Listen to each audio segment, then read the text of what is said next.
Hello.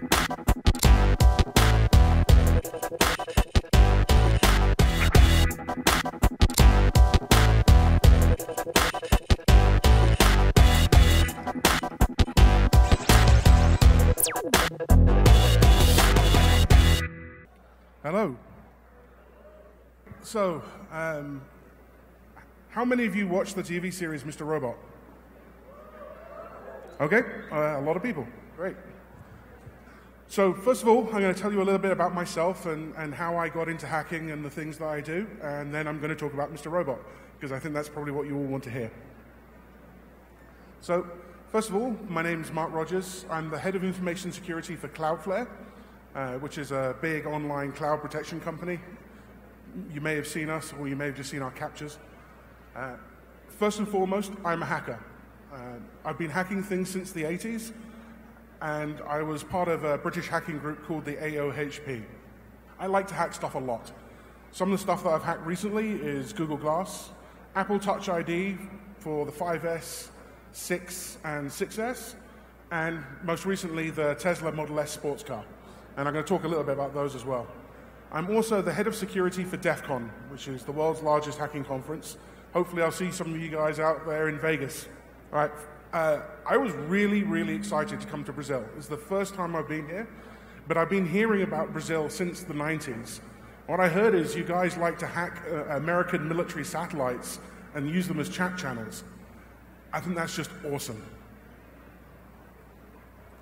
So, first of all, Apple Touch ID. I don't know if any of you guys saw the hack that I did, but a few years ago there was a little bit of a competition to see who could hack Apple Touch ID the fastest. And it came down to me and some German hackers. And we both finished kind of the same time, but they took the prize because they were coming from a hacker group and I was coming from a company and I couldn't take the prizes. But the way I did it was I used glue to make a fake fingerprint. And so I took a copy of a fingerprint off of some glass, and then I used some glue to make a model fingerprint, and I used that to defeat Touch ID. Really easy hack. It took me maybe 12 hours to perfect. I can do it now in about 2 hours, and it works on every single Touch ID. I also notice in some offices here in Brazil, you guys have fingerprint sensors for the time clock. This hack works on those as well. So if you want to get some friends to check you in, go read my blog or some of my articles on how to do it. It really isn't that hard. Actually, one final thing I'll say on that is, everyone asks me, if I can defeat Touch ID, does that mean it's bad? The answer is no, because if you consider locks, people can pick locks like all the time. There's probably even a lock picking competition here. Every hacking conference has one. But just because people pick locks, we still use them. And the reason is, a security control doesn't have to be perfect. It just has to be enough to stop the average person getting in. And even though I can make fake fingerprints, the guy who steals your phone on the street, he's not going to be able to make fake fingerprints. And he's also probably not going to be able to find your fingerprints. Tesla Model S. This was probably my most fun hack. So I've been working on the Tesla for about 3 years. The first thing I did was we completely took it apart, as you can see in the photo there. I actually had a Tesla in pieces all the way in front of my house. I converted the 17-inch touchscreen from the Tesla into a tablet. It's the most awkward tablet in the world, but it's really cool to see people's faces. What we did was we found that by disassembling the car, we could extract enough information that allowed us to emulate the car with a laptop. And so what we could do was we could connect into the Tesla network, pretend to be a car, and then download secret information about the car. With that information, we're then able to take control of the car. And so the next thing we did was I backdoored the car. I put an SSH backdoor in that allowed me to control it from the internet. And then I controlled the car with my phone. And hopefully this next video, if it works, will show that. So this is me controlling a car over the internet with an iPhone.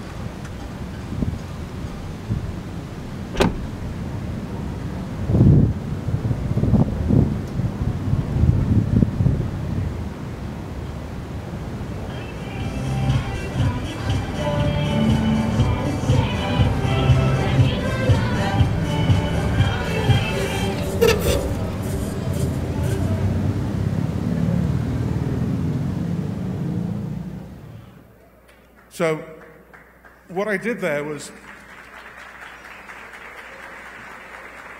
thank you. What I did there was I told the car to switch off while my friend was driving it. And as you saw, the car goes black, all the music turns off, and the car stops. The one thing I will say about Tesla, and that is, even though I was able to hack it, it is an awesome car. They have a really good security design. They actually put a firewall between the infotainment system and the car critical systems. So it took me a lot of effort to get through and to bypass it. They also have a really good updating system.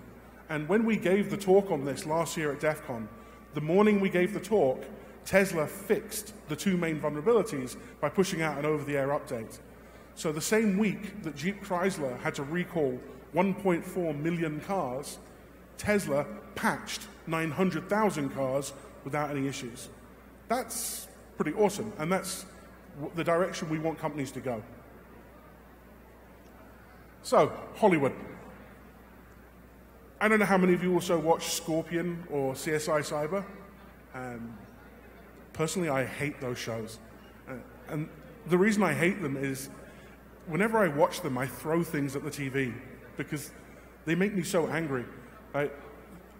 The picture from Scorpion there, they decided that the air traffic control systems had been corrupted, and the only way they could fix it was to download a copy of the software, which coincidentally was on every airplane. Why air traffic control software would be on an airplane, I don't know. And also, because they couldn't use any digital communications, they had to hang a cable out of the bottom of the airplane to someone who was driving a Ferrari in an airport. It's so fake, it makes me angry. It's just stupid. And then CSI Cyber, just as bad. You watch the hacks they do. They press buttons and things get hacked. And when they put up source code, if you go and read the stuff they put up, it's ridiculous. They have IP addresses that start in the 300 and 400 range. Come on, you can just put a little bit of effort into it. And that's actually what got me started into doing Mr. Robot. Was I wanted to have a TV program that I could watch without wanting to break the TV. And the films are just as bad. Swordfish, Mission Impossible Rogue Nation, they all had just stupid mistakes, fake code, hacks that just are completely implausible. And yeah, it makes me mad. So why does Hollywood do this? And the answer is that in Hollywood, the script is king. And that means is some writers have prepared a script. It's probably gone through dozens of copies until they get to the final version. And once it's final, that's when they typically do the technology. So you've got some writer who probably doesn't know anything about technology, who's sitting there and goes, right, so how do they hack the FBI? They give him a USB stick, and he plugs it into the computer, and it takes control of everything. No, that's not going to work. The next thing is the production team spends all of their effort trying to get the script right, and it's more important for them that they get the story right than they get the technology right. And so the technology is made to fit the script and not the other way around. And also, if they want it to be accurate, the technology should actually fit the scene. It's not that hard. Everything has vulnerabilities. I know this more than anyone. I spend my days breaking into things.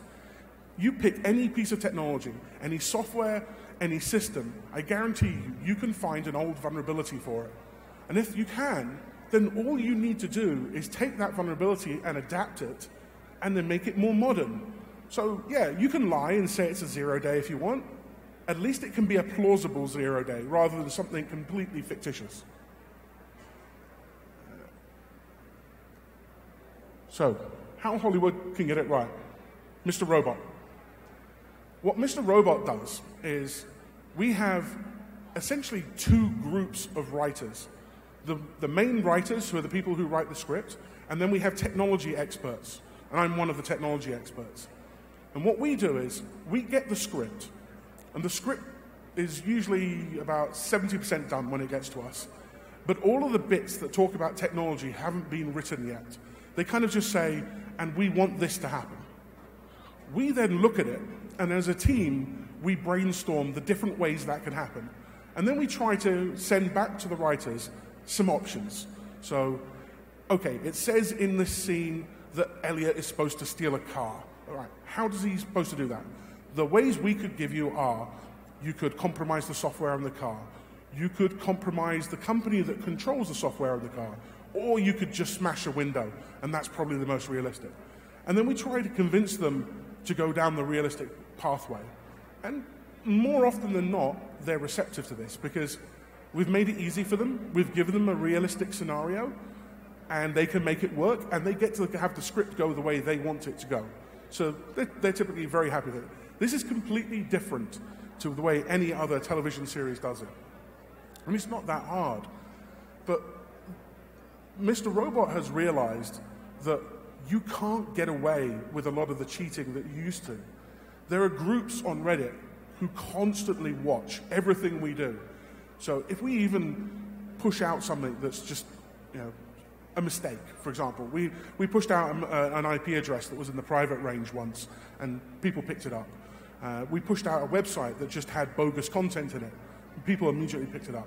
And that's great, because what that does is it keeps us on our toes. It tells us we have to do it right, and we have to do it right first time. So what that means is that technology you see in the TV show is always going to be plausible. There's no need for fake code, and there's no need for fake exploits or hacks. And most importantly, it means that the technology always works with the plot. One of the most annoying things for me, and one of the reasons I hate the other types of TV show, is if you have a really fake hack, for me, it destroys the illusion of what you're watching. If you've got into the story, it's really good and it's flowing nicely, and then they do something so stupid, you throw something at the TV, and now you're not enjoying it anymore. To maintain that illusion, everything has to flow nicely. So, now I'm going to take into two of the big Mr. Robot. Hold on. There seems to be something wrong with these slides. Right. Sorry about that. So, let's take a look inside two of the biggest hacks that I did with the tech crew in Mr. Robot. The first one is from season 2 when we hacked the smart house, and the second one is my favorite hack of all, was hacking the FBI. And you'll see why it's my favorite when we get into it. So, first of all, hacking a smart house. Most smart houses are actually really, really easy to hack. IoT has a lot of security problems. And the biggest one, unfortunately, is they all have default passwords, and they have very easy to research passwords. And so all you need to do is to get something on the network that can try out those passwords, and you can take control of a smart house. So the types of devices you can use to do that are things like a Raspberry Pi, a phone plug, or, as we did in the TV series, a rooted smartwatch. So this is how I do it in the real world. I build up a device, usually a phone plug or a mini phoner. I crack the target Wi-Fi, so the Wi-Fi in the house, and then I deploy the mini phoner inside or just outside the house with a battery pack. And all it needs to do is talk to the wireless network. It then scans for the various IoT things. If it can get the smart hub, that's perfect, because then you can control everything from that one thing. But even if you can't, everything in a smart house has an address. So things like the light bulbs, they're all network connected with an address. The temperature control is connected with an address. You just take them one by one, take control of them, and at that point you can control the house and make it do whatever you want to do.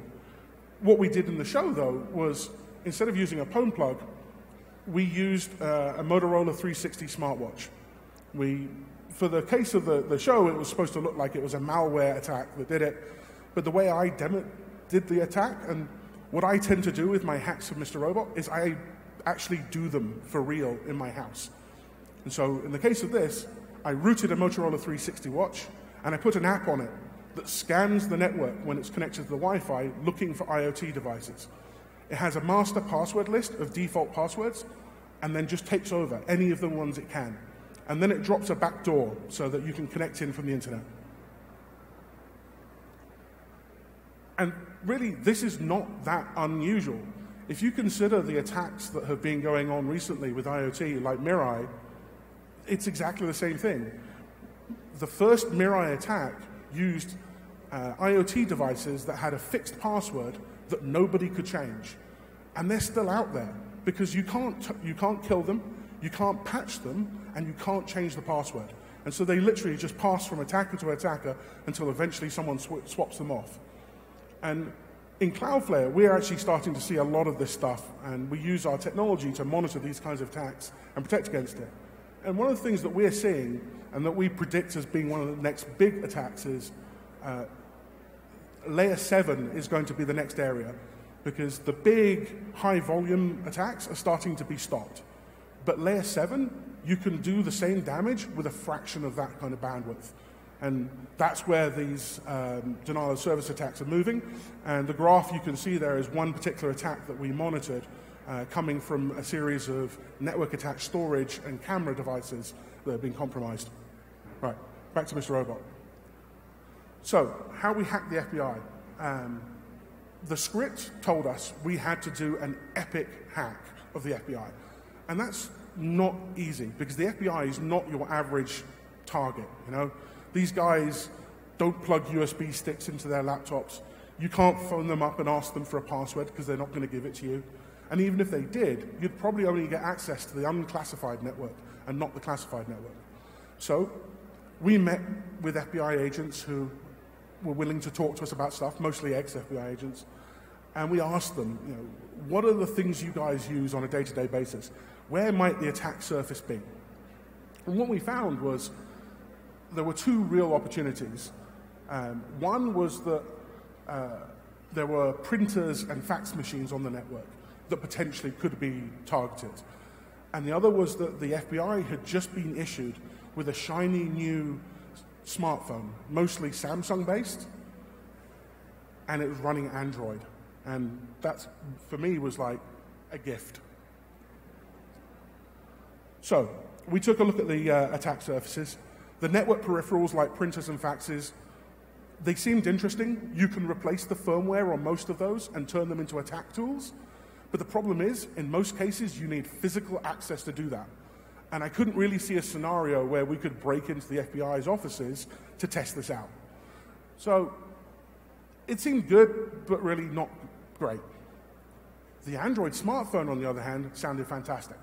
I've had a lot of experience with hacking phones, and they're actually quite dangerous in some regards, because your smartphone will connect to anything that it thinks is a legitimate cell tower, and then it will just silently talk to it.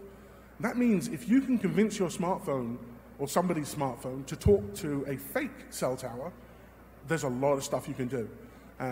You've probably heard about the IMSI catchers, like stingrays that the FBI uses to track people. It's the same concept. Instead, we aren't collecting the IMSI. What we're doing is we're going to be delivering an exploit. And so, like the other hacks I did, this one I actually built for real and tested.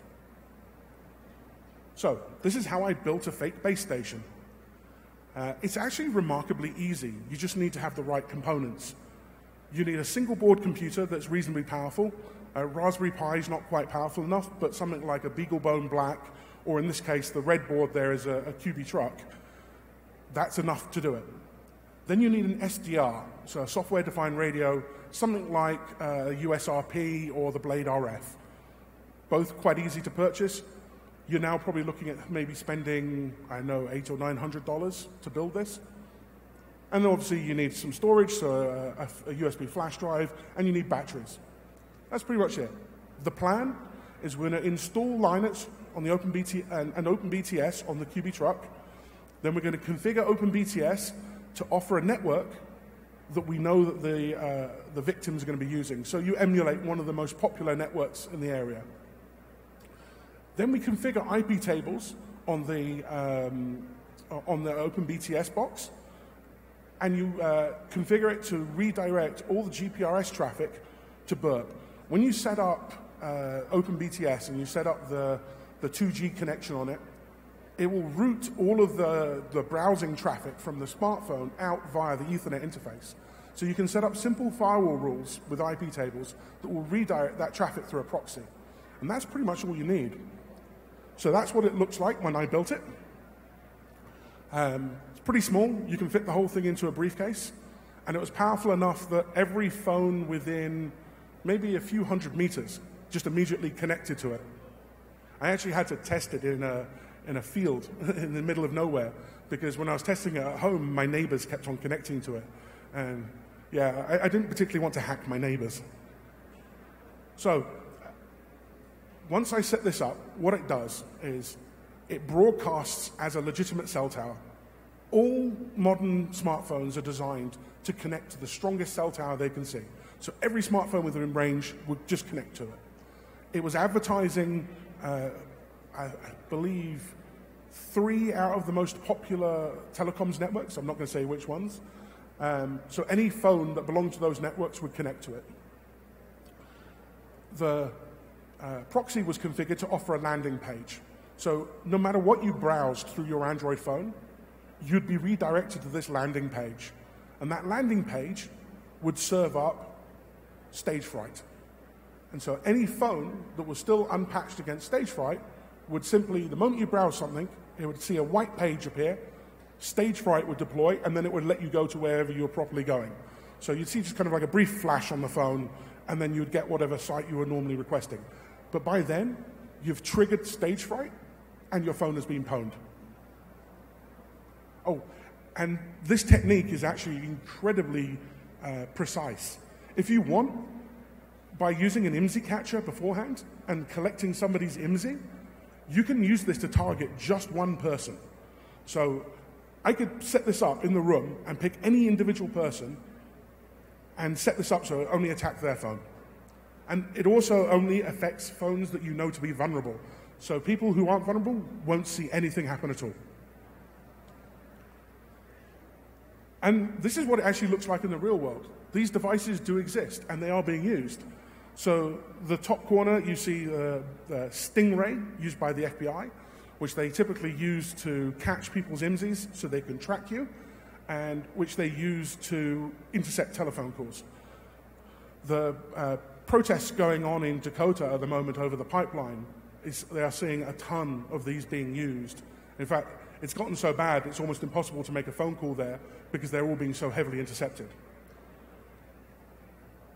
Next to that, you'll see a picture from Alibaba where you can buy one of these for just a few $1,000s. And then at the bottom, you've got another variant of the homemade one I made, this time using a Blade RF instead of the board I used. Probably the most interesting one is, there's a little handheld one, but the ordinary femtocell you see, the big black box with a little stubby antenna on it, that's a normal commercial femtocell. And you can turn these into this attack as well. In the case of this femtocell, it's one of the Samsung AirRave femtocells used by Verizon, I think Sprint, and AT&T. It has a secret port on the bottom. The port looks like a HDMI port, but it's not. I mean, why would one of these things have HDMI anyway? When I played with it, I made a cable that looks like HDMI cable connected to the bottom, and guess what? It's the serial console for this box, and it's running Linux. So now you've got unrestricted access to the serial console. All you need is a password, if only. If you look at Samsung's source repository, they've released under the GNU license, they've released the source code back to the community. The source code they've released back contains the password for all of these. The password is SYS. You can't make this stuff up. So with that 3-character password, you can take control of any of these with a cable, and then you can reprogram it to do the same attack. So, how you can hack like Hollywood? So hacking really is not about university degrees or expensive schools. Hacking is about understanding how things work and then using that knowledge to make it do what you want it to do. Some of the greatest hacks in the world can be the simplest to pull off. Social engineering brings down more companies every day than zero-day exploits. The US government OPM department, the department that processes people's background checks, was hacked, and just recently the details of how it was hacked came out. It was a social engineering attack. The guy phoned up this department of the government and convinced them to let him log on as a supplier. And then, while he had that access, he downloaded everything. So those kind of attacks still work, and they can be incredibly effective. All you just have to be is plausible.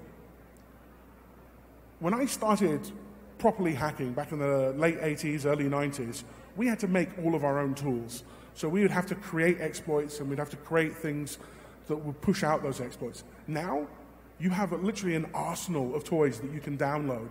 Things like Metasploit, things like Social Engineering Toolkit. It's all out there. All you have to do is get it, learn it, and then use it. The real art comes from understanding your target and knowing how to get in. There are many different names for the process that people use. Some pen testing companies call it the 5 phases. Some call it PTES. But it all amounts to the same thing. You get to know your target, you understand what its weaknesses are and what its strengths are, and then you make a list of all the ways you think you can get in and choose the ones you think are most plausible. And finally, exploit the weakest one and then secure your access. It is really as simple as that. Literally anyone can be Elliot. All right, that's it. I figured I'd make it short because I guess you guys have probably got a lot of questions. Thanks.